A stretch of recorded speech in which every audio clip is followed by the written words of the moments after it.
بسم الله الرحمن الرحيم سبح اسم ربك الأعلى الذي خلق فسوى والذي قدر فهدى والذي أخرج المرعى فجعله غثاء أحوى سنقرئك فلا تنسى إلا ما شاء الله إنه يعلم الجهر وما يخفى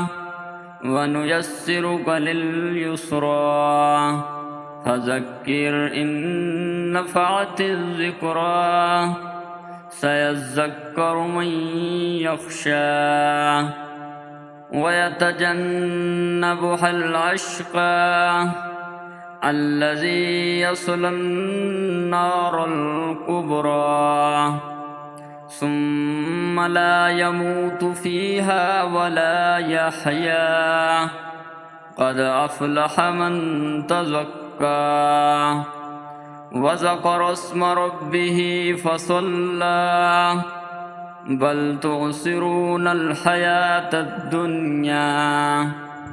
والآخرة خير وأبقى إن هذا لفي الصحف الأولى صحف إبراهيم وموسى. الله